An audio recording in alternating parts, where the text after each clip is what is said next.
Welcome back to Highly Respected. I'm your host, Scott Greer. Today we have an incredible episode. I know you guys weren't expecting that, but we do. There was somebody, one of our cognitive elite asked if, could you please make this an incredible episode? And I was like, I don't know if I can.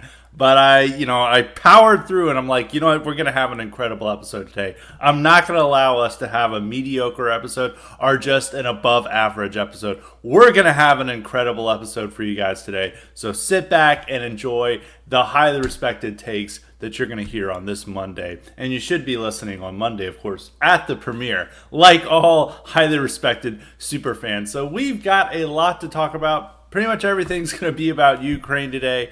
But there are a few other topics that we're going to get into as well that are maybe not related to Ukraine. But we have a big theme we're going to get to in a moment. But first, there's a few things I want to talk about from events that happened last week, or things that are involving me last week that I want to share some further thoughts on. One, I had an incredible appearance on the show Break the Rules with Lev and Geo that they have on YouTube. I got to argue with neocons about Ukraine. The two old neocon boomers were still believing we're in the Cold War. Gave us ridiculous history lessons about Ukraine instead of talking about the real issues at hand, and claimed that Russia is funding Black Lives Matter. They fund both the far right and the far left, and the only way we can resist is by listening to Heritage Foundation think tankers.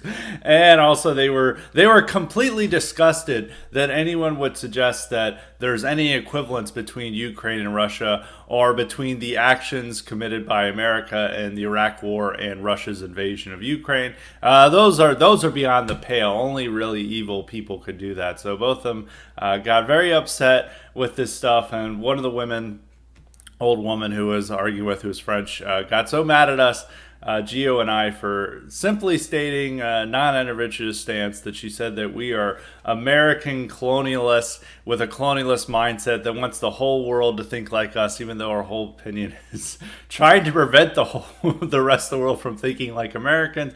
But that is it. The one point I want to go on to is just some of the arguments I'm not going to, if you guys want to watch it, go to Break the Rules, a YouTube page, and watch the thing. A lot of people have been laughing and enjoying. You're going to need to skip through some of the first half when the old guy, Andre, I don't know how to pronounce his last name, the Polish guy, goes through a 15-minute history lesson on Ukraine that reaches 1600, and it still has not addressed any of the real issues.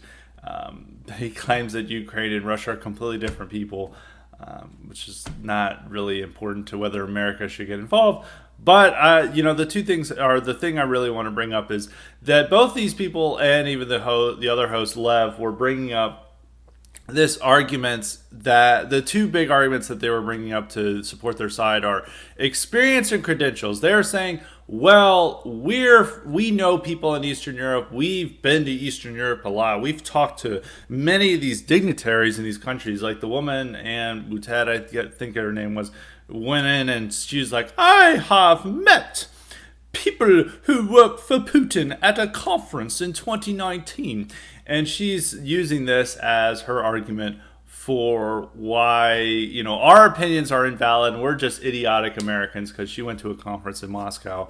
And they were also using the argument like, well, we have family or we know people in Ukraine and thus our experience is more than yours. And look at our credentials and experience. Now, people usually get browbeaten by these arguments. They're like, I know this firsthand. You don't know anything. And the one thing we need to resist in this is that all the people with experience and credentials are complete maniacs about the Russia issue. I'm going to go over some names that we're going over. Michael McFaul, who's saying that all Russians are guilty of this war crime, and he's our past ambassador to Russia under the Obama administration. He's, he got a PhD in, I think, Russian studies. He teaches on Russia affairs. Complete maniac. You've got Julia Yaffe, who's Russian herself, who is seeing this war through failed relationships she's had with men and is treating Vladimir Putin and Russia itself like a bad ex-boyfriend that she's can't get over, and but the news media is bringing her on as a real expert. You got Alexander Vindman, the colonel who's Ukrainian himself, who wants World War III, and so on and so. Like even Timothy Snyder, who's this horrible historian. Tannen, who's been on this podcast many times, we really respect his historical knowledge. He's gone on about how terrible this guy is and how his whole history is propaganda, is mostly propaganda, and it should be ditched. And this guy's teaching that Putin is the new Hitler, etc. These people are complete maniac. Oh, and Anne Applebaum, who. Washington Post columnist. She's really is one of the main people who's influenced our policy on Eastern Europe. She's Polish herself, or she's married to a Polish leader, and she's an expert in Eastern European affairs, a complete maniac when it comes to these issues. And you can even just see their tweets. They're just like always unhinged, always demanding World War III, always, and especially Julia Yaffe, like seeing this through their own bitterness and resentment and their own situation in life, because Yaffe is at least 40 years old, unmarried, zero marriage prospects. I wonder why men have not settled down with her. Yeah, you see her tweets and how she reacts to geopolitical affairs. We could actually see why she's single at 40. But this is what is going on at this in this conflict that we're seeing, and these are the type of maniacs. So whenever people want to throw their credentials out and everything, and they say this like, okay, yeah, that's nice, you have a Russian studies PhD and you've spent time in Russia, but you're still calling for World War III. You're a complete maniac who's believing every lie that the Ukraine propaganda is delivering. Like if you're believing in the woman who threw a jar of pickles and took down a drone somehow, these are the type of people you shouldn't listen to them, and they use their credentials and experience to bamboozle you into this. And it's also should be thing as Tannen has written about and talked to me about how like all these departments that study Eastern Europe, Slavic studies, Russian studies, etc. in America have now been turned into propaganda mills or a direct venue to getting people to work for the State Department, and it's very much influenced by State Department line about how you look at the history, about how you look at the Russian people, how you look at Russia itself, how Eastern European policies should be directed, and how all these people are now they're trying to direct these people to engage into wanting to spread LGBTQ propaganda to Eastern Europe and etc. And so these people, when they have their PhD and stuff, it's really just saying that they did a really good job at the propaganda school and that sponsored by the State Department and took this State Department line on these issues. And now they're going out into the world and telling the people, the public, what the State Department wants to hear. And that's really what the PhD stands. I mean, yeah, they may have a good command of facts and knowledge, but they are terrible when it comes to analysis, and they are wish casting about how Putin is about to be overthrown by his people, even though the war itself has a lot of popular support in Russia, even despite the sanctions, and Putin's popularity has gone up, but they don't want to tell you this. And the other thing about the experience is that they'll and a lot of Ukrainians are using this as well, is that they're coming on and demanding stuff and being like, you comfortable Americans, you spoiled brat Americans, you don't know what it's like. It's time to give us it's time to shut up and do what we say. And this is what all the Ukrainians come on and they go on TV. They're like, oh, my name is Olga. You need to give no-fly zone now. We need weapons and tanks. Shut up, stupid Americans. And then they want us to give all this thing as that we're just supposed to be their pay pig and whatever. And it's like, no, a lot of this is the fault of America's leaders who didn't want to make a deal with Russia. But a lot of this is also the fault of Ukrainians who got duped into this and believing that Russia would never attack them. And they're believing their own propaganda about how they're going to win this war. And, they're putting up stiff resistance. But, even Antony Blinken is admitting that the Russian military is vastly superior, and they're just going at a slower rate than they should because they're trying to minimize casualties. that digression aside, is that is going back to the point that are saying that this is like you guys living in comfort. We had this experience. We know these people, and you just don't understand this. Is that this is very much similar to how Black Lives Matter people talk. Is that they'll spread lies about their own cause and saying like we out here dying because of police, and they're always saying this like there's a genocide going on, and we'll be like, well, the figures are showing that there is not a genocide being committed by police officers against blacks, and then they'll be like, you don't understand the comfort that you have and that we experience this on our daily lives, and you have to accept this experience as their truth. And Ukrainians are using this as well. And anybody who else who's like making this argument is also saying this is like, you guys are just so spoiled and comfortable and can see this conflict from your side of the end. And I'm even seeing a lot of Europeans who are not under any threat. We won't mention the country that I interact with. Bleb saw me, even though we had him on his podcast, he's seeing this objectively, but a lot of other Europeans who are not people who have to worry about a Russian invasion are now trying to be like, they live in an extremely nice city that has a crime rate lower than that of Mayberry.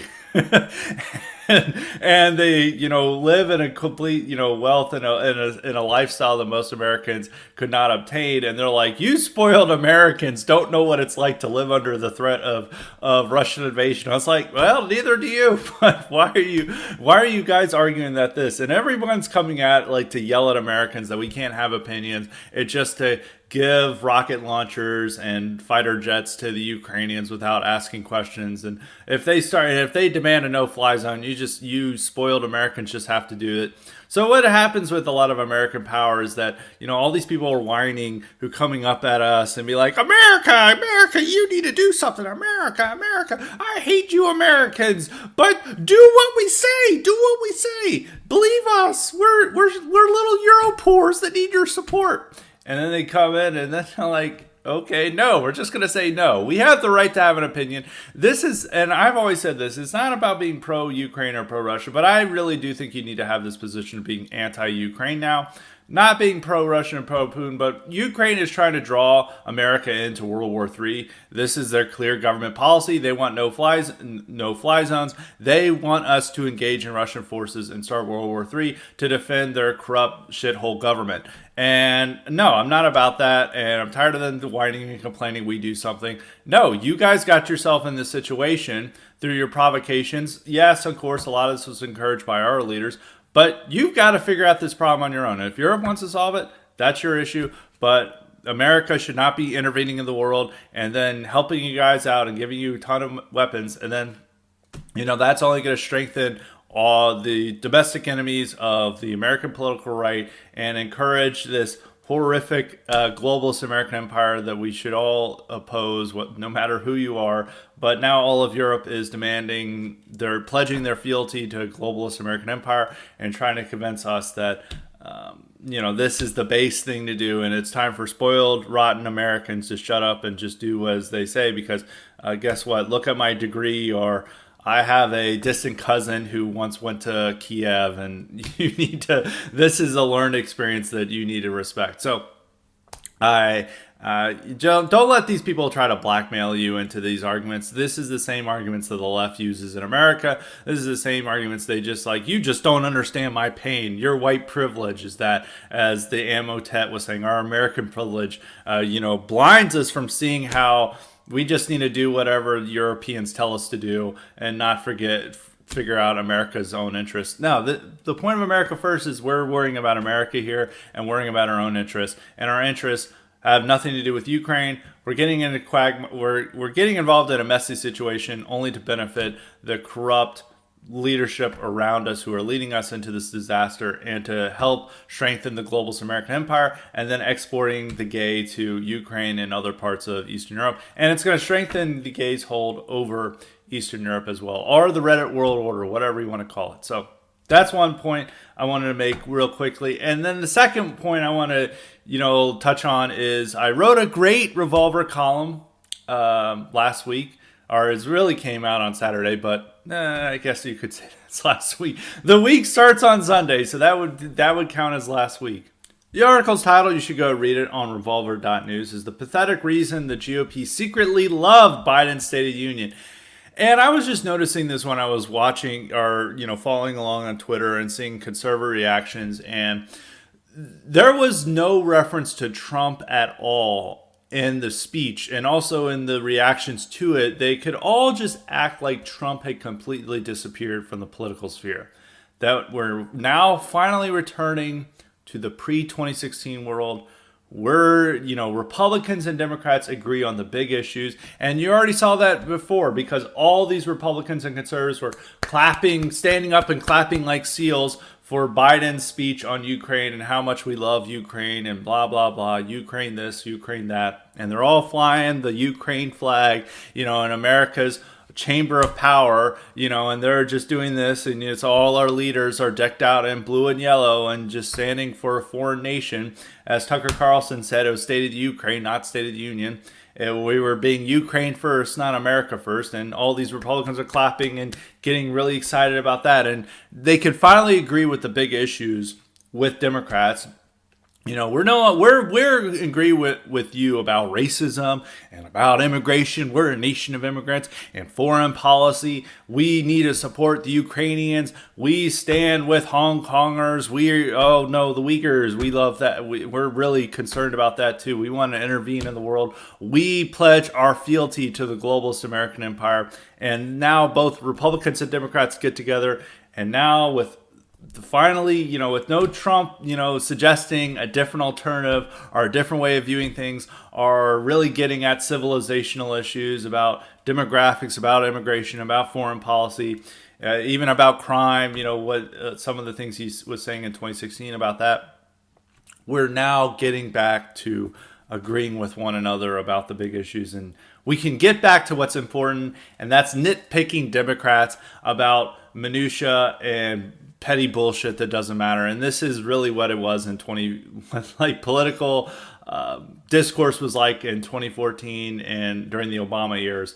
I mean, really what all these conservative people are like that. And I talk about Eric Erickson, Ben Domenech, Ben Shapiro and that, but there's so many people like that. The real archetype of this, even though I said is like Eric Erickson is one of this, of just these people who get really worked up about like a minor thing that Democrats do, like, he makes a gaffe about windmills or something, and they get just all worked up about that, and that's all they talk about. There's so many people like that from a lot of the blogosphere that were around in the 2000s and early 2010s. I'm thinking about people like Stephen Miller, not the Stephen Miller who is a Trump advisor, but Red Steez on Twitter, the fat guy who has a faux hawk and is like in his mid-40s and is trying to appear cool by talking about how much post-punk he listens to and indie movies he watches. And then he has like the dorkiest ideology of all time of just like warmed over Reaganism. And there's several people like that, and they get fired up about the nonsense. And they did this in Obama years. When I worked at the Daily Caller, we would cover like stuff that was just didn't matter, like the latte salute, that people always bring that up, where he, had a cup of coffee and he saluted a Marine as he's going on the helicopter.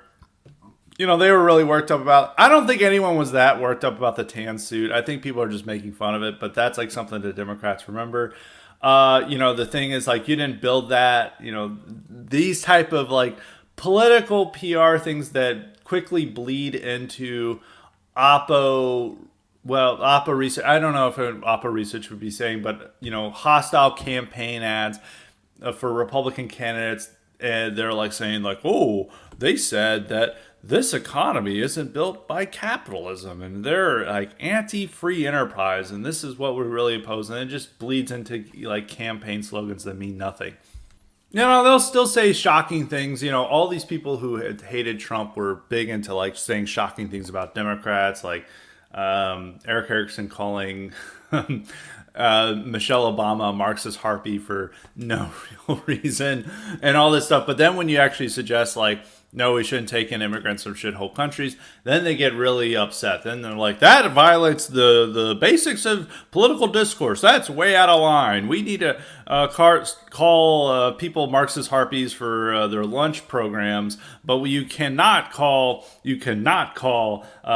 for restricting immigration from shithole countries. Immigrants from shithole countries make America what it is. And so there's a basic agreement with Democrats on what they want. And this is what they wanted to do when Trump lost in 2020. They wanted to move out of the way. Like, Republicans were so excited by the result of 2020 because what they thought is that they improved their standing in the House. It looked like they were going to retain the Senate majority. Of course, they didn't with the Georgia special election, or the Georgia runoff election, rather, in January of 2021. And most importantly, Trump was not going to be president anymore. They could move back to politics as it was pre-Trump. And they were so excited for this. They were like, oh, he's going to be off the stage. We're going to go back to normal. Republicans are in great shape for going forward. This is incredible. This is what we want. And then Trump just didn't want to concede the election. He's like, there's screwy things going on with this election. And it carried on, and then, kept building up until January 6th.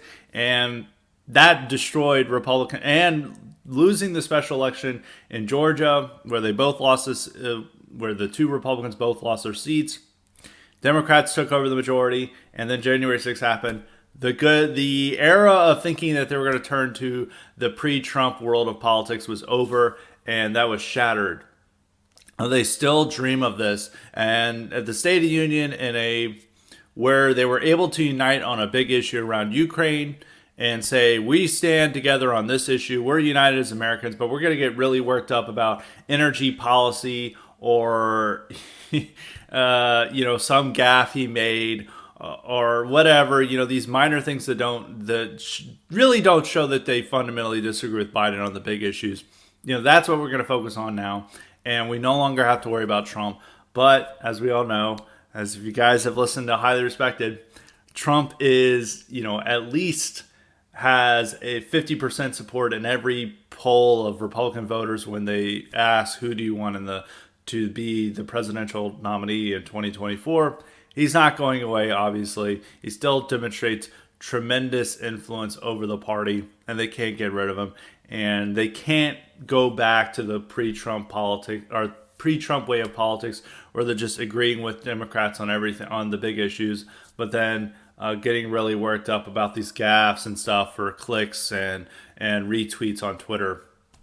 That's not going to happen, but they still dream of it, and that's why they were excited by the State of the Union and worked up by this. And that's why they're staying united with Ukraine. So go read that article on Revolver, but, to see my thoughts. But that's what I just see, is that they really love the frivolities and minutia of politics rather than the civilization of issues. If you ask somebody like Red Steez what are their political ideology, or even for any conservative, they're like freedom, liberty, and making America more profitable, or something of that sort. And it's like, it's no real alternative. It's just liberalism 10 years delayed. And for the most part, if you even want to look at how conservatives are now all pro-gay marriage, or just don't care about it. Conservatives no longer care about social conservative issues that really animated them 10 years ago.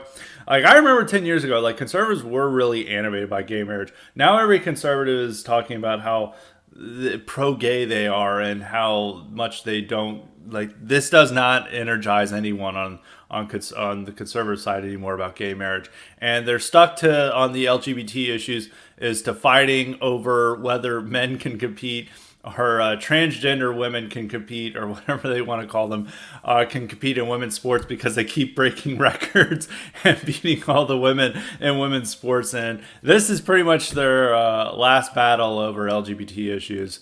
And, even looking at 6 or 7 years ago, in 2016, they were passing these gender neutral or bathroom bill laws, and they're no longer doing that anymore. They're no longer passing religious freedom acts. It's now just all, they are trying to restrict the transgender assignment surgery or whatever, gender reassignment surgery for minors. But even in Utah, which is Mormon, very conservative state, the governor Mormon likes to talk about how socially conservative it is vowing to veto it or vote against it.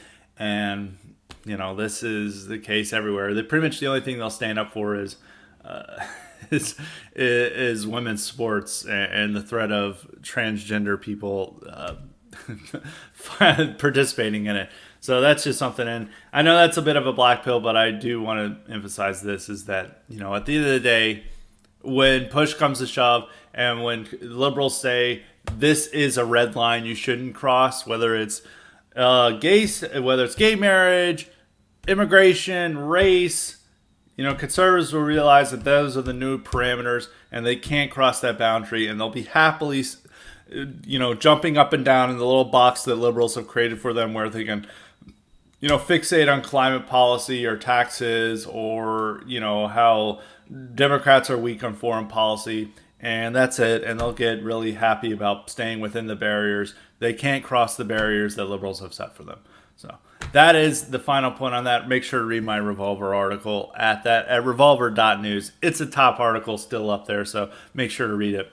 Now on to the main theme today, and I want to say it is GAE versus Eurasia. I had a tweet over the weekend, or last week, I think my sense of time is losing myself. I think I tweeted this out on Friday, is that I was noticing that all these non-Western countries are refusing to sanction Russia. They're not necessarily backing Russia, but they're refusing to sanction Russia, and they're saying, like, it's not our fight, we condemn the invasion, but we are not participating in sanctions. And it's pretty much most of the Middle East, even Saudi Arabia, which is supposed to be an ally of America.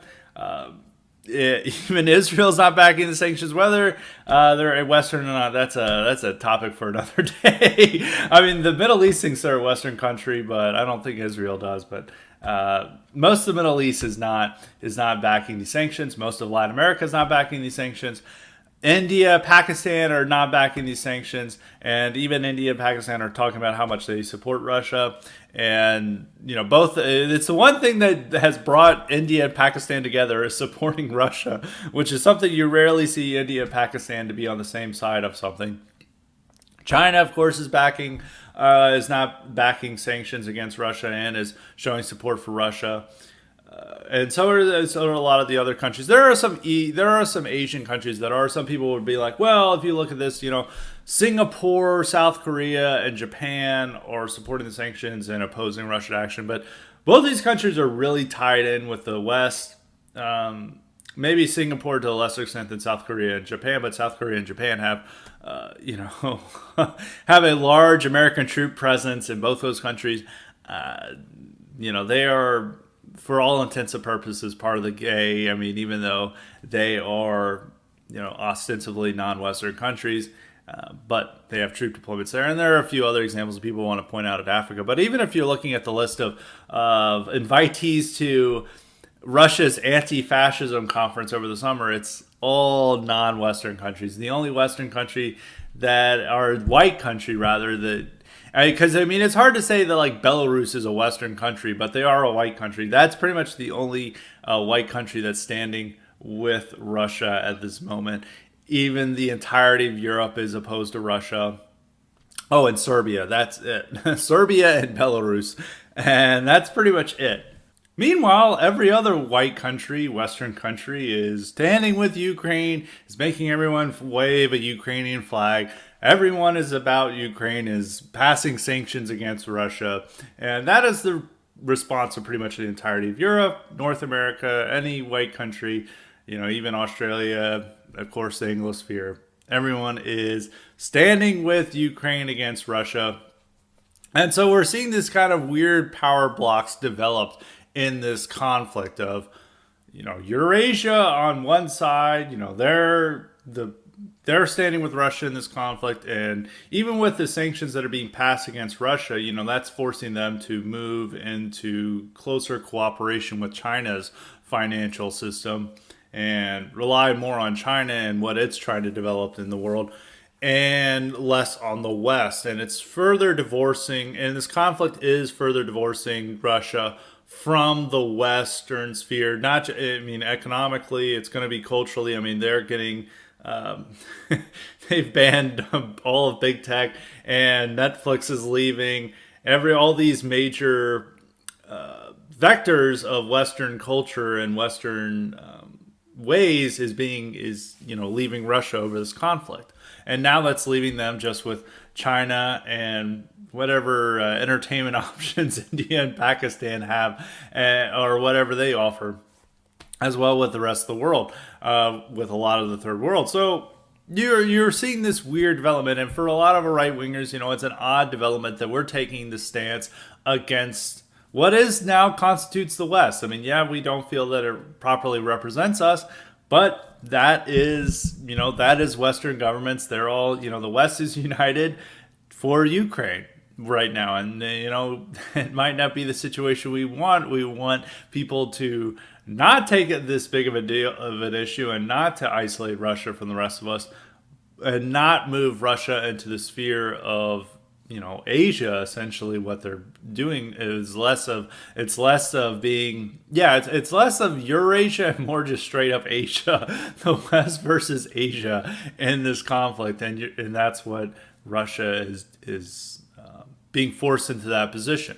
This isn't necessarily an unprecedented development. I mean, a lot of the Cold War was about this fact of the West versus the East in the matters of world sphere. I mean, even though China and Soviet Union eventually, the ties between them soured completely at one point, and they were not on good terms in the 70s and going on into the 80s, and even the war that they had between Cambodia and Vietnam became a proxy war between the two powers.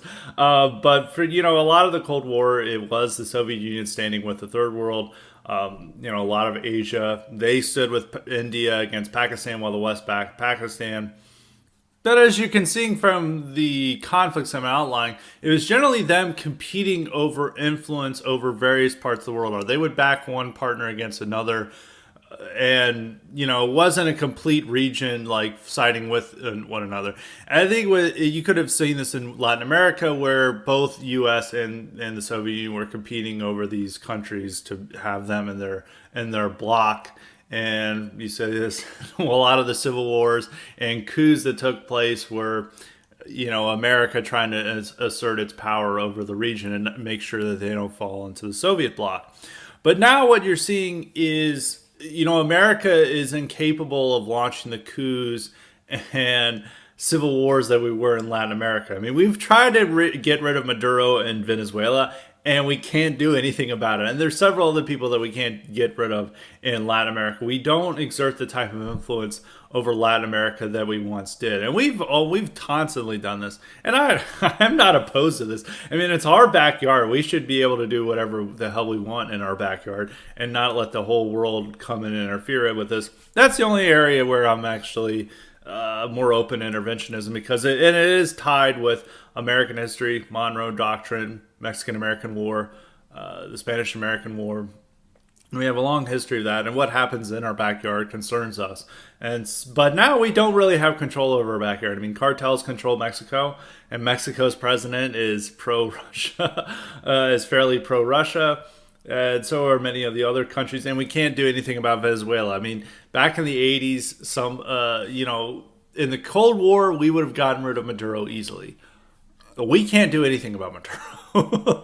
Like, Maduro is going to be there for a very long time. Like, our ability to back coups is severely diminished in the Cold War. And so now we have this entire region of Latin America that is pretty much mostly, wanting to stay out of this conflict, and more out of a sense of being anti-America and anti-Western.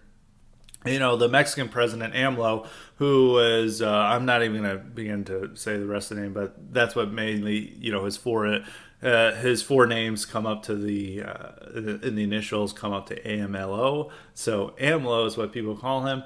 he is very anti-Western himself. He's demanding an apology and even a sort of reparations from Spain for colonialism. And they keep toppling Spanish statues and are undergoing this similar process that America is witnessing against its own history, against its Anglo-Saxon white heritage. And Mexico is doing that very as well against its European Spanish heritage. And so a lot of this is what they're seeing is not just we're sticking up against the globalist American empire because it's anti-white.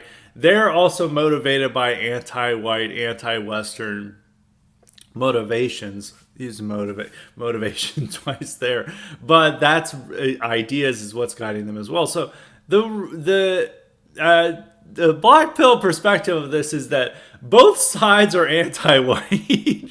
Could be possibly. I don't think Russia is necessarily anti-white to the same extent, and Europe itself is not. A lot of these Western European countries are goofy, and I've said in the podcast of Bleb Sama, that you should have signed up to listen to on IQ Supplements at highlyrespected.substack.com. Got to get a plug in there because we're going to have several plugs later on in the podcast.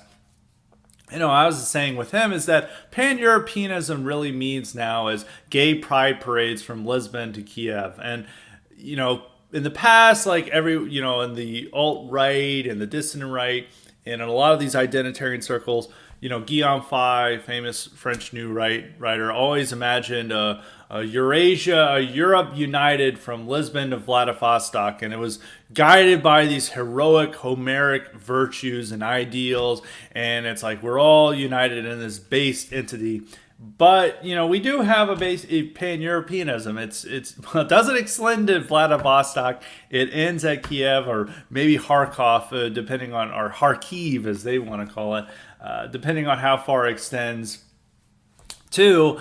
And it's just guided by gay rights, but they're not as white or into the white privilege stuff as Americans are. They're still very liberal, and they still are wanting immigrants there, and refugees welcome is still a slogan that a lot of them say.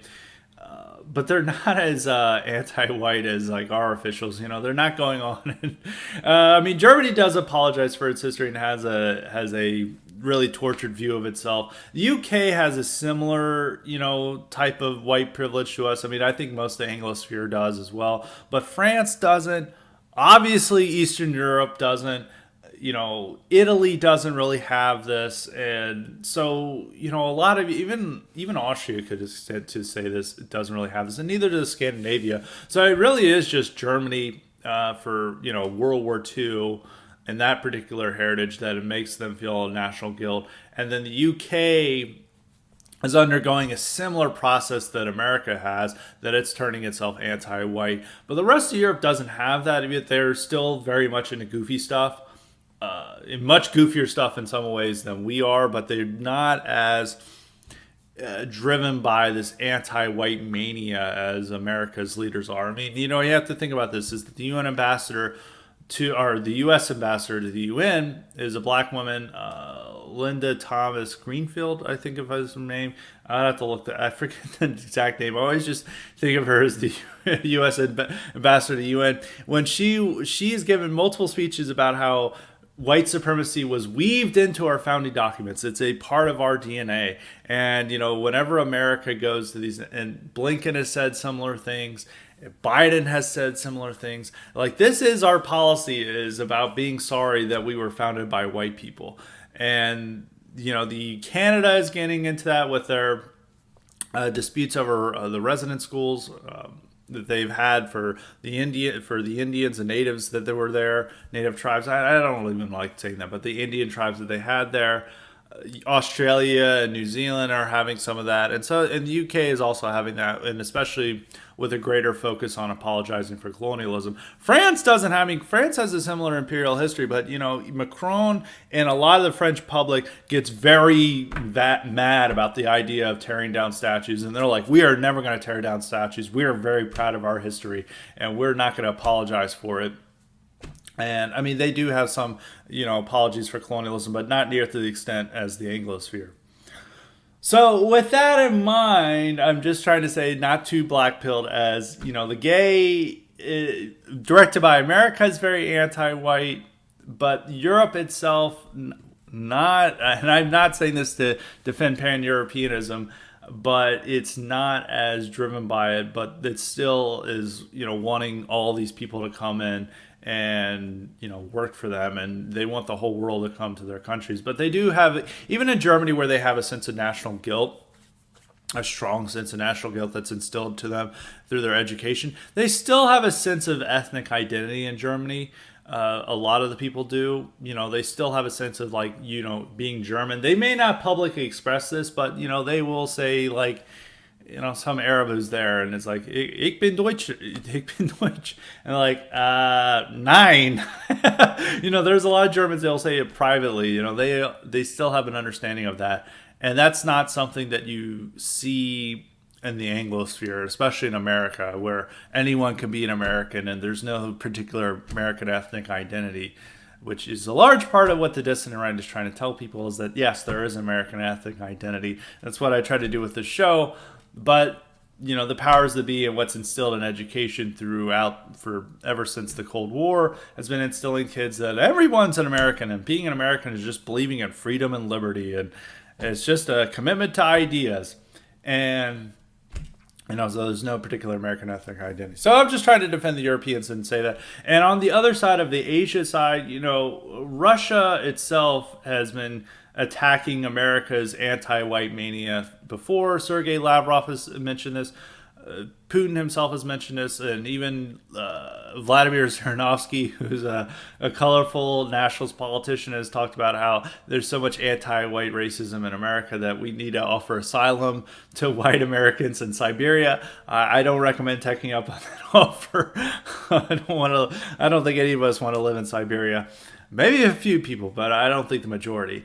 And so they do focus in on that, and they are using that to highlight the West's hypocrisy and the West's decadence and decline, is they're saying, like, look at how you hate your own core demographic. And it's a part of their PR war that they're using now, which, it's a reversal from what they did in the Cold War, is that, a main reason that America adopted the civil rights regime is due to the competition with the Soviet Union. And the Soviet Union always highlighted about how America was racist. They looked at how these terrible things that they're doing to black Americans. Like, this is awful. And they would show this to Africa and Latin America, and like, the great racist power of America. But in the Soviet Union, we're multicultural, multiracial. We treat everyone equally. And this is how life is under communism. And that's in this global war of diplomacy and PR, America, forced through civil rights in order to make ourselves look better in the world sphere. And of course, we had a lot of negative results from the imposition of the civil rights revolution, as all our attorney cities immediately turned to shit in the late 60s and 70s, and we've had a completely different society since then. But now the Russians point out how awful America's treating its white population. So it is a difference of fact. So it's just looking at this, is that, the American right, I would point this out, going to an earlier point I was making, is that people are like talking about how, comfortable and American right wingers are. That's just, these are extremely online, is that they don't understand real experience and blah, blah, blah. I try to avoid that, but I do want to say is that this conflict is resulting in increasing alienation from the majority of our population. I don't think the one white pill I want to say is that I think the majority of American people don't care about Ukraine particularly much. Like, they care more about the rising gas prices that are happening, the rising food costs, than they do about Ukraine. Somebody made a really good point. I retweeted this, but I can't remember the poster who did this, so I'm sorry, but for not naming this person, for who said this. But they were noticing on Instagram that the young people are not posting about Ukraine. And this is completely different from what we've seen with, like, Gay Pride Month and the Black Lives Matter revolution after George Floyd. After George Floyd died, every white female in America, except for the ones who are really conservative, posted a black square on Instagram. like universal. Every young white female did this, regardless, except if they were really, really conservative. And even probably a lot of conservatives did that too. They posted a black square to show this, and it was like it was not even a really political thing. It was just a sign of pledging allegiance to the dogma that they had to hail to and fitting in with the crowd. You're not really seeing this from the same perspective. Is that some people are changing their thing, but it's not really reaching the young. And people on TikTok and stuff are saying they're not seeing a lot of content on it. It's not young people. It's primarily middle-aged and older people who are really into this. I think it's the people who primarily still get their news from cable that are and newspapers who are the ones who are really into this. But this isn't really affecting the young. And even I think for a lot of the old people who are posting about this, I think especially among conservatives and Republicans, they're not treating this conflict as that important to America. I know this is not another Iraq war or Afghanistan. I think even if the Afghanistan withdrawal definitely mattered more to Americans than Ukraine did. There's no real way to assess this, but I just think from especially on our own side, among the people that we're trying to win over, Republican primary voters, Republican voters, they're definitely on the side, leaning toward the side of Ukraine. That's how, they're still getting the news from cable news, even if they're watching Fox News, except for the exception of Tucker Carlson. It is, interviewing these idiotic members of parliament from Ukraine about how they need to blow up Moscow and all the terrible war crimes Russia's committing. So these people are obviously going to be on the side of Ukraine. But I don't think, and one of the funny things about American reaction is that the majority of Americans oppose sending troops there or getting involved in hostilities, but also over 70% support a no-fly zone, which would immediately bring us into war with Russia. We just think I think it is the way that it's phrased is that, we said, we're calling for a no-fly zone, and Russia's like, shit, we can't fly anymore over Ukraine. Oh, well, I guess we'll just figure it out. It's just like an agreement we make over Ukraine for this no-fly zone. We do not think of this as the United States Air Force going there and shooting down Russian jets. That's not the idea that hits into American heads about this. And so that's why they support that. And they don't think they can draw in. And I think a lot of the ways that the media is portraying it is that we're treating Russia like it's Libya or Iraq, not like it's a nuclear power with one of the most powerful militaries in the world. Even though they keep claiming that their military sucks, they're having some setbacks, but they're continuing to advance and they're still winning the war in Ukraine by all standards. So I think, is to go back to the optimistic side of this is that Americans don't really care about this. I don't think this is going to impact the 2022 election. For the bad reason is that most Republicans and Democrats share the same opinion about this, and very few people are wanting war, and they're all just like, we're going to stand with Ukraine and tweet out our support for them, but we're not going to do anything, to more than that. And that's the common opinion among all the people who are directing our policy. So I don't think it's really going to change the domestic political situation, even though I mentioned that Con Inc. and others are happy to return to 2014 politics and we're all united on what matters, but domestic issues are still going to matter way more, and the domestic issues that are at the forefront are much more in line with what America First people actually care about than 7 or 8 years ago. And this is not going to be enough to make people ignore the real problems that are going on domestically. I think even unless we're in a nuclear war or World War III, I think most of this issue is going to disappear by November. Especially for one reason, for the reasons I've stated, there's already a similarity to this between both sides on this issue, and Republicans and Democrats and every Americans worry more about domestic issues than foreign issues. But that still doesn't ignore that our opinion is different from the mainstream, and that and I've talked about this last week, is that the globalist American empire's soft power in propagandizing people is still very, very strong. This is not an empire in decline. This is not, there's no chance of it just ending anytime soon. It's really showing its strength here and its ability to force Europe to do what it wants and to unite Europe and to really bring Europe closer into its orbit over this conflict. All that aside, I need to get to the back to the basic point of what we're saying about the West versus Eurasia or West versus Asia, however you want to describe this, is what does the West mean today? Is that we, the dissident right, our dissonance here, we are disenchanted from the current prevailing order. We are seeking something different. What does the West mean? And I think a good way of seeing what the West means is this propaganda ad Russia made to oppose or to counteract all the anti-Russian hate they're seeing in the West.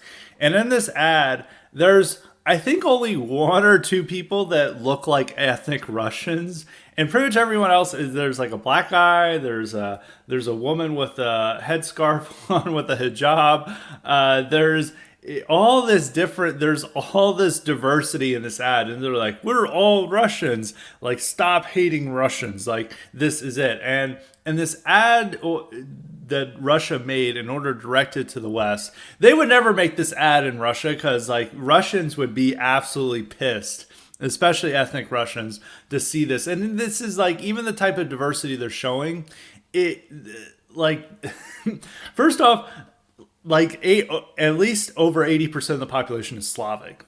And then most of the majority, and then a lot of the minorities, especially the Caucasians, they would be defined as white by the U.S. Census. And they do have Central Asians and others, and who look more Asiatic and don't look necessarily white, but a lot of their ethnic minorities would count as white. And I don't want to necessarily say the figures, but it's like a 85 to 90% country that you would say by the U.S. Census would be white. But here in this ad, you would only think it's like 20% white.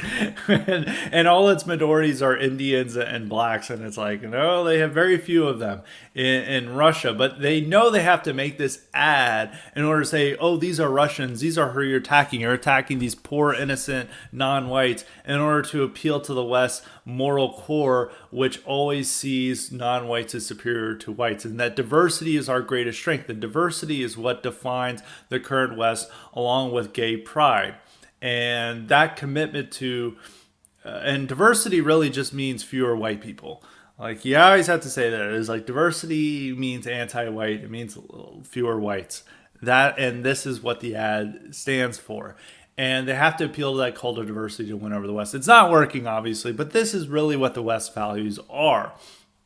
They always want to, and even with Ukraine, as Ukraine is utilizing fighters with tons of Nazi regalia. I don't want to say like everyone is a Nazi, but it is so funny how they keep showing like brave Ukrainian soldier, and there will be some Nazi symbol somewhere on this. There was a funny, I think it was from Reuters or Getty picture that was showing it's like Ukrainian soldier helps old woman across the street, and then there's like a pad. He has a giant black sun patch on his vest, and it's like just so common with these guys.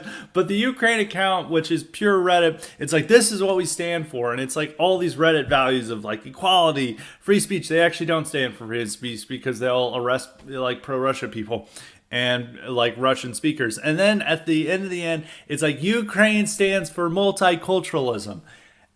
And, that'd be news to a lot of the soldiers fighting on the front lines who are saying, like, we're fighting for, Ukrainian ethno-nationalism or Western civilization or whatever great idea they're having. And it's like, no, you're fighting for multiculturalism. But Ukraine has to say this in order to win over the West and present itself as this Reddit-friendly country in order to gain the West. And that's really what the West is about. That's really what the Reddit world order is about. So when people are wanting to talk about, like, standing with the West, it really is a better word as saying with the Reddit world order. And these governments are not really representative of who we are as a people and what we want out of our civilization.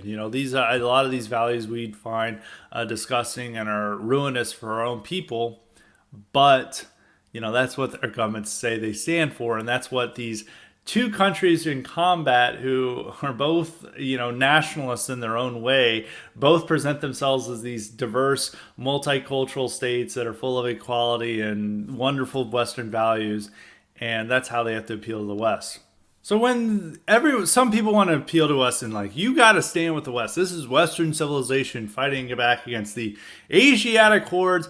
You got to realize, like, no, that's not what it is. Is that even though all these, third world countries, the whole world, I just looked at a map where they were showing the world's united, and it's pretty much like with a few little dots in like Latin America, like a dot or two in Africa, and same with Asia.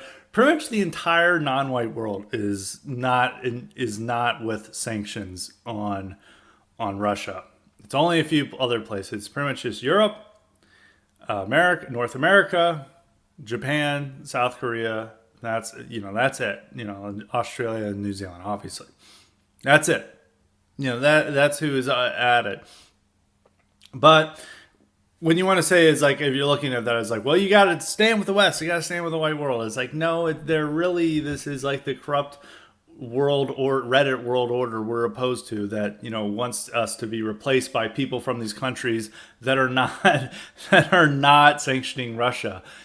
There is no hostility towards the third world on this, and both of the Western side is even more committed to the third world because they want all those people here. Once Indians and Pakistanis all in the West, and then they can turn them into new American citizens that are committed to Netflix and gay pride parades and drag queen story hour, and that's what they want, and is fully committed to combating the scourge of white privilege. That's what they want here. So we're not really standing up for our own people, our own civilization. We're standing up for this multinational order of corrupt businesses and corporations and horrible values and mass immigration and forced diversity and anti-white racism. And that's really what the West is standing up for. And that's really what they want to impose on Ukraine. I mean, they want more immigration in Ukraine. They want to turn Ukraine into what they've turned the rest of Western Europe into. I mean, but without the economic advantages, but with the same type of cultural imperialism. And, if Ukrainians want that, then sure, but don't bring America into this. We don't want America being brought into this. We don't want these hostile institutions that are oppressing our own people to be strengthened through the Ukraine conflict. And that's why non-intervention is the stake. Now, I think you do need to avoid this. You do need to avoid the temptation of third worldism. I don't like the idea of like, we're uniting with these brave indigenous fighters in Africa against Monsantos or whatever. I don't. That's lame and cringe. That's not what we're about. And most of our people are just like, no, that's not what we're about. But it's simply, acknowledging the situation that really in this neo-Cold War, neither side truly represents us, and that's why you need to calm down on some of the Putin shilling and the Russia-philia and stuff, especially with this anti-fascism conference. Too many people are focusing in on like, oh, they're fascists. This is like Antifa. Oh my God, how dare they? They're left-wing SJWs too. Really, it's an elaborate way of trolling, and also fascism, carries a certain degree of historical as a sign of a historical enemy, rather than what it's applied to in America, where it's like anybody I don't like is a fascist, and it's usually just applied to anyone who's standing up for traditional historical America.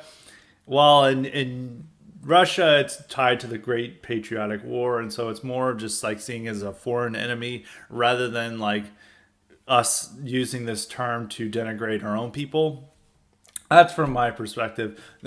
Some people could disagree, but that's really what I see from this. But the main problem with the anti-fascism conference is that it's going to turn into an anti-colonialist conference and an anti-white conference, where like India and Pakistan talk about the white supremacy of Europe and America, and they need to check their white privilege, and these evil white people are trying to tell Russians, who may be considered POC in this conference, what to do. And so, and that's not like an appealing vision to us. And I think it's, we are on our own, and the main goal we have is reforming ourselves in our own countries, particularly in America, and focusing in on that, which is why you shouldn't like see Putin as a hero or pledge, some people wanting to pledge allegiance to Russia, put Russia flags in their usernames and stuff, which I always found weird. I even anytime like I hated seeing that when people did that with Iran or Syria. I was like, no, that's lame. And flags in bio is a real big red flag on right wing Twitter, because you always see like these people with like 5% in their username, and they're like third worldists, and then they'll have like China, North Korea for whatever reason, Venezuela, Syria. Sometimes they'll throw in Russia in there, but generally it's all non-white countries. And like, why do you have this in your stupid bio? But yeah, I oppose third worldism, and it's like it's still on us, and the third world is just as equally, they're supporting Russia, not because they're trying to support a based world or whatever. It's more that they are seeing this as a replay of white supremacist colonialism, and that they're telling them what to do. India, a lot of commentators are saying this on their TV screens, our TV channels, is that they're making this argument that this is just another element of Western imperialism and colonialism. And, that does tie into anti-white rhetoric, and you have to oppose that. We are not sorry for being white or what our ancestors did in the past. And that has to apply there. And it shouldn't be, trying to do this type of PC judo where we're trying to outflank. Is like, oh, actually, the West are the real racists, and we're the anti-racist by standing with the POC coalition backing Russia. No, we're just simply saying like, we don't want to intervene here. This is unnecessary. It's provoking Russia, and it could possibly lead to nuclear war. I don't think that's likely, but they're trying to provoke it in any way they can, all to just save this, Ukraine, which is not a part of our interest. And this whole war is designed to strengthen these hostile institutions that are trying to oppress our people. And we should not, join in like idiots, being like, well, we got to stand with the West. Like, no, we got to stand for ourselves. That does not, and that means not siding with the, Eurasia or Asia or the third world, or siding with the West. We have to side with ourselves. And siding with ourselves means like staying neutral, but being more critical of the globalist American empire's propaganda, especially with Ukraine, because they're trying to start World War III for their stupid struggle that they cause.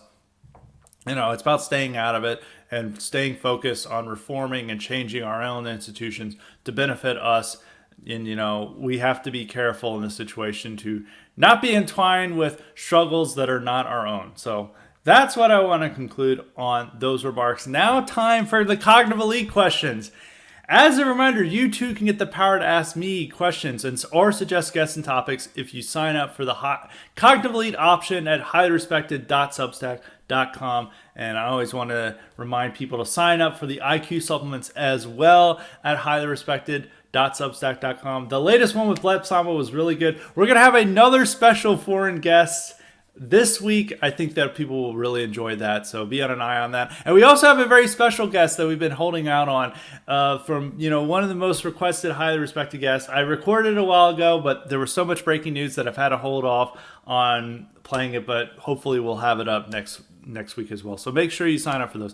Today we have a record. We had 4 questions, 4 Cognitive Elite questions. One I'm having to hold off on because it's asking me to go see a certain movie that I may or may not go see depending on how my line stands on this movie. But I will answer this question next week, whether I go see it or not. But I'm going to hold off on it. I'm going to give myself a week to see if I'll go see this movie or not, or change my position on seeing superhero movies. You guys probably know what movie it is, but I don't want to spoil it. Anyway, I'll get to the non-movie related questions that we have today. The first question comes from Adam. He asks, hello, Scott. Now that President Zelensky has opened up Ukraine's ranks to, quote, friends of peace and democracy, unquote, how do you think the Yuki Foreign Legion's Reddit division will hold up against Kadyrov forces? And those are the Chechens. Will they be able to properly seat an AK-74 magazine? And he's showing off the Reddit volunteers. I don't think the foreign volunteers are unless they're being sent like special forces guys who are basically being sent covertly by their government and in close conjunction with Ukrainian forces are probably not going to be very useful. The Reddit for foreign volunteers to Ukraine is hilarious. Like the type of people you just really see Western delusion and how like marvelization of our whole worldview is making these idiots not understand war. And there's like guys who are like, I'm 380 pounds. Do you think I will be do well in the war zone? And they're like asking, can I have my own room when I'm in the war? I don't like being around other people. And it's like, there's like one woman who said she had cerebral palsy. And she's like, I can do anything just as well as other people, but I do have cerebral palsy. And it's like that. And they're like trying to be nice. It's like, well, you're a woman, that's like fine, but cerebral palsy, that's not. It's like, why? Why are you being discriminatory to me? I can do just as everything as well as you, just a little bit slower. And it's like, these people can't do anything. I think Ukraine, a lot of their best forces are currently engaged with Russian forces now, and they may be closely encircled. And I think a lot of the foreign volunteers, I think, the Ukraine military is best in, most organized forces are over there. They're going to have all these ramshackle volunteers that are not really well organized without much command structure. And unless they're part of like, a mercenary group or, there's a covert sign of just like, these guys have like a lot of combat experience and they know what to do and they have connections with the Ukrainian government and they'll be sent over to the front lines.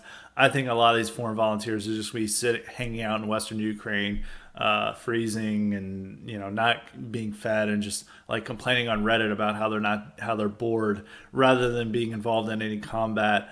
I don't think they're going to engage them. I mean, the Ukraine as a last ditch maybe trying to find Americans and then pinpointing them and just like taking them out to the front lines so they can get killed and then like turning them into martyrs in the hope that the West will come. I think that that's another thing is like Ukraine will likely try to use these people if they can get them to the front lines as sacrificial lambs in order to get the West, because that is their main goal, is to get the West involved.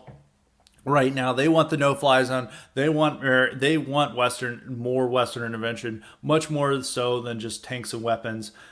They want, American airplanes flying over and shooting down Russian airplanes, and they hope that and they will try anything to do this. They keep making up lies about the conflict and what's going on there, and so there's no reason why they wouldn't just send any Western volunteers. Like, oh, this guy's a Westerner. We gave you 0 combat training. Go out in the front lines. Good luck. And then you just get shot up. And so, like, they'll use them as sacrificial lambs. So that's really one thing I'm worried about. But outside of that, I don't think they're not going to make much of a difference. I think some of the mercenary groups are already involved in there and stuff. But the people volunteering on Reddit are, for the most part, in the good scenario, they're just hanging out in Western Ukraine, not seeing any combat, just freezing and not being fed. Worst case scenario is that they send them to the front lines for the sole reason of getting them killed, so to draw in the West. So that'll something we'll keep an eye on. But yeah, you should definitely go see the Reddit for foreign volunteers for Ukraine. There is a lot of funny stuff, a ton of delusion you will see on the forum. So moving along now to the next question. This is not about Ukraine. This is our only non-Ukraine topic. This question comes from Jack. He asks, "Hi Scott, what is your take on Joe Kent's recent fiasco with how he caved to some woman who is doing poorly in the primary?" And for those who don't know, is that Joe Kent melted down on Twitter and disavowed Nick Fuentes as like an evil person, etc. Just because this woman who's polling in 4th place in her primary, I think she has like 2 or 1% support. And on Twitter, she gets like 2 or 3 likes at max. It's like as St. John is her last name. It's a weird name. And it's like getting 0 traction, and Joe Kent melted down all because of this woman tweeting about like how Nick Fuentes and Kent are supposedly connected. Anyway, going back to the question, do you think this handling of it will affect the outcome of the primary? It's also funny how he hit every populist talking point, from diverse populism, which actually use inclusive populism, we have to be fair and accurate, to race, religion are a distraction from the real threat, the elites. And that's true. He did say that, is that race and religion, he doesn't like focusing on that because that is not what he's about. He's focused on the real issues of inclusive populism. So This scenario is just so stupid. I really have to say is like how stupid it is. Like Republicans there is no reason Joe Kent needed to respond to this.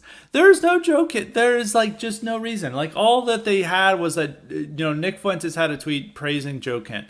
That's it. There's no reason why Joe Kent has to respond to that. There's no reason. There's not even like a real reason. It's like, why should he be upset by people like saying nice things about him? Like Donald Trump learned this lesson in 2016 when people were saying nice things about him.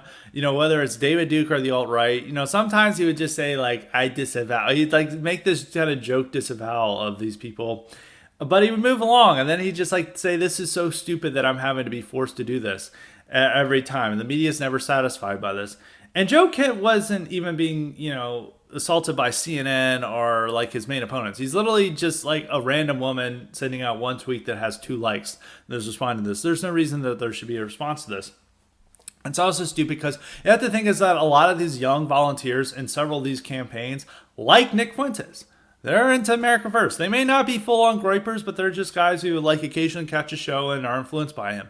And now they're going to be seeing this and be like, why the hell is this candidate like unnecessarily attacking this guy to appease like a woman running in 4th place? That's stupid. They're just not going to volunteer their time for Joe Kent, and he needs those like young, energetic volunteers to help him out in his campaign to win. This is in a very close primary battle. He's challenging an incumbent that the GOP establishment is still continuing to back, even though she voted for impeachment against Trump. They're still backing it. McCarthy and others are still, supporting Herrera Butler, who's the incumbent. And so he needs all the support he can. And this is like, this is something that's going to alienate probably some of his volunteers. It's going to make him look stupid on the internet. It's going to make him see that, like, when really push comes to shove, I always like to use that phrase, he cucks. And that's not the type of message you want to send to the public. And it is also awful how he uses like this term like inclusive populism. Like what the hell does inclusive populism mean? That's not what we're about. Just say you're a national populist. Like no, it's not inclusive populism. What does that mean? That sounds like Bernie Sanders, okay? That sounds like AOC. That does not sound like right-wing America First candidate.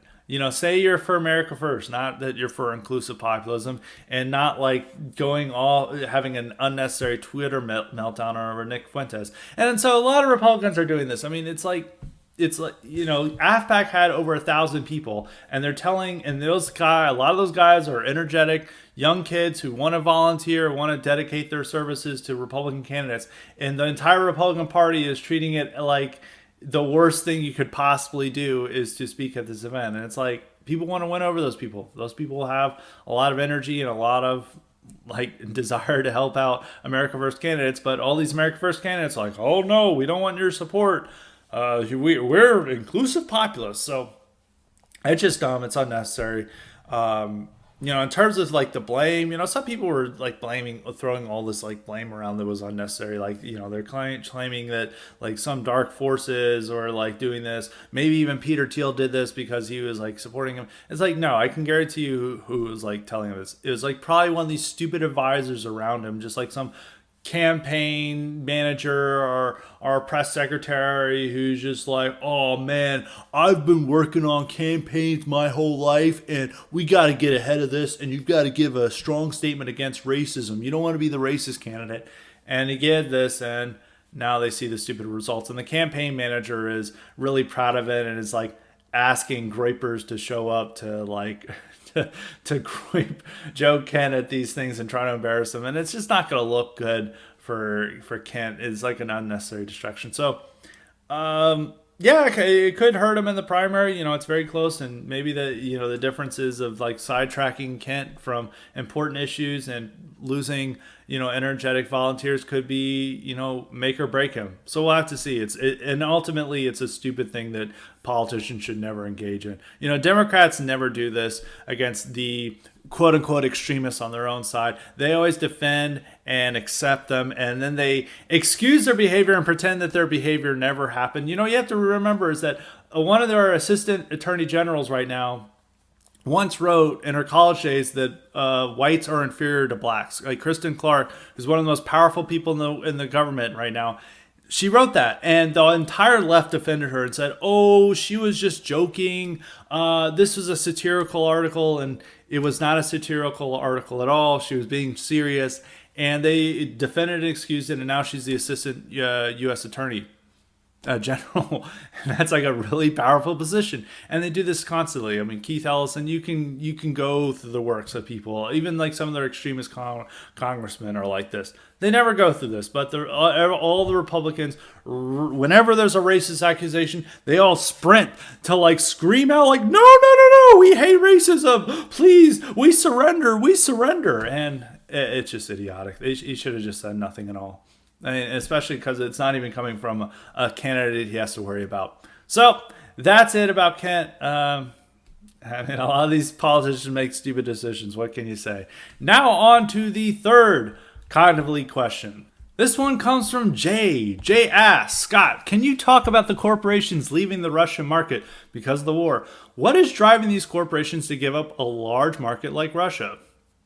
And he asks, I think it's hard to understand why corporations do things like this and other things that seemingly go against their own interests. And so, yeah, we'll have to address this question. Like, some people have been talking about this. I actually was talking with some friends about this. And, one person was saying, I think this is a part of some larger global plot to structure the economy and stuff. And I think it's helping, China more than any other group. I don't think it's a part of the West. Really, what they're responding to is state and cultural pressure for this. Is that they are being told by the governments, the Western governments, and by a lot of their PR and marketing departments that are, plugged into Twitter and stuff. And like I said, even though this is not affecting Instagram and TikTok, they're watching MSNBC, they're in CNN, they're seeing hysterical maniacs like Julia Yaffe talking about how no corporation should ever even set foot in Russia again. And they're really getting easily, squeezed by this into leaving Russia. And this is going to hurt their market share. And they may say that look, it's something we can give up, but we think it's a part of our values. And they've done this time and time again. I think they're operating on the perspective that Russia is like conservatives, in that they can alienate them as much as possible without them affecting their market share. And this works in America. I mean, look at what NFL and all these companies did with Black Lives Matter, and they've all gone full on into gay pride. They don't really care about offending devout Christians anymore, or people who don't like Black Lives Matter. They go full bore into this. Their whole marketing, if you ever turn on an ad, all American advertising is essentially left-wing propaganda now with the families you see. It'll either be a gay family or a interracial family. You'll never see a homogenous white family in these ads. And that's what they're marketing. That's the type of message they're sending the public. And they realize that conservatives don't buy their products. They never have to worry about alienating conservatives whatsoever. This is such a truism that has been in place ever since the BLM stuff. I mean, it was already truth when you saw every corporation changing their logo for Gay Pride Month, but now it's even more true after the George Floyd revolution. So they feel that they can do the same with Russia, that they can alienate them and draw the market, but they're actually pulling out their stores. And I feel like they think that they need to do this in order to please their Western market share, which is bigger than the Russian market share. And they can take the hit. And maybe that one day Russia will, by doing this, they'll topple Putin and they can easily return to Russia. No harm occurred. I don't think a lot of these corporations are thinking long term about how, Putin's not going away for a long time. He's not being toppled. They're going to be gone from Russia for a while, for at least 5 to 10 years. And, they're always wanting to expand it to every market. That's why they worship China and will do whatever China pleases. But when it comes to Russia, they feel that it's just not that important of a market. They see them just like conservatives as people they don't have to please. But this is a nation, and I think it's going to come with worse consequences for them. And the other factor is the cultural force, the government and cultural pressure on them is that, I mean, as I said, I think governments are telling them to do this in order to stand with their interests, and the cultural reasons that they feel that they have to do the moral thing all the time, because and I guarantee that they've had libtards being like, hey, McDonald's, like, it's time to leave Russia. And like, they're like, oh, we have to leave this. It's like, Susie May got like 1,000 likes on this. We have to leave Russia now. And so I think that's like also responding to this is that the cultural forces are just pushing these guys, and they do these unprecedented moves, that are only a one-time thing. The same way that they did this with Black Lives Matter and also with anti-Trump stuff. There's no going back to this. And they also all think that they can just quietly return to the normal affairs. It's like, I don't know if that's going to be the case with Russia or at all, is that they just think that they do the move, they do the right thing. It's like, please give us our brownie points. Say we're so morally virtuous for standing up against Russia. Let us do this. And, I don't think that's going to be the case, but they do view Putin as Hitler, and they always respond to this stuff. So it's like you can't ever count on corporations to do, or really you can always count on corporations to serve the globalist American empire's agenda, except when it comes to China. Is that I saw some of these people was like, it's now time to do this to China. It's like, man, all these companies would sooner ditch America than ever ditch China. They will do nothing they will bend over backwards for China. They will never do this to China ever like they would to Russia. So those are the reasons why. I don't think this is a part of some grand economic ordering. It is very weird that all these companies are foregoing profits, but I feel like they think that they can easily make it up, that they have to please the Western market because, deranged awfuls on Twitter are telling them that they have to do this in order to please them, and they will do this no matter what. If it's the same if awfuls tell them to fire employees because they said something racist, they'll do that the same.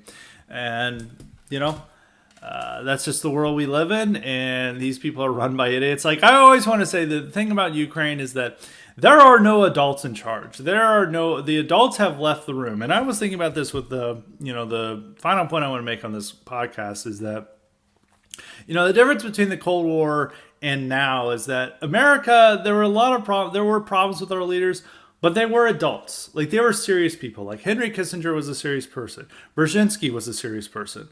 Richard Nixon was a serious person. LBJ was a serious person. McNamara was a serious person. All these individuals, George H.W. Bush was a serious person. None of the people in charge today are serious people. Like, Biden is not a serious person. Look at our UN ambassador. That is not a serious person. Blinken is not a serious person. The corporations we have, the people making policies, like the experts being called up about Russia, they're no longer George Kennan or these serious people who, understood that Russia had its own national interests and that we had to work with Russia. Instead we have Julia Yaffe, who transfers her resentment over not having a husband onto Russia. George Kennan was not like that, nor was Brzezinski or any of these other people who set the policy in Russia and back in the Cold War. And we do really see the lack of adults in charge when it comes with these corporations that respond just to Twitter social mobs and hurt their own profits in order to please their Western market base and just thinking that it's going to go okay. And also all of Europe passing these tough sanctions that may come back to haunt them when Russia can just turn off its energy supply to Europe, or many other reasons that Russia can use to hurt Europe. But they're all jumping aboard these rash decisions because they view the world through Twitterization and through Marvel movies that is making us much dumber. Like Kissinger and others who were advising our policy of the day, there are problems with them, but they were serious people. We don't have any serious people here. We don't have any adults in the room. It's just all kids who are, brainwashed by Reddit, doing crazy things and destroying, peace in order to get upvotes on Reddit. And that's what we have today, and that's our leaders, and that's why you really can't stand with the West, because it's like, look at these clowns leading us. I don't want to be led by these clowns. I want to be led by people who will stand up for our people's interests and put America first, not put Reddit first. So those are my concluding remarks for this Highly Respected today. I hope you agree it was an incredible episode. So we're going to have an incredible highly respected IQ supplement later this week with a foreign guest to share their perspective on the Ukraine war. And we will have a great episode next week, of course, where we'll finally answer that question on the fourth Cognitive League question from this week, and hopefully many, many more. So until next time, stay respected.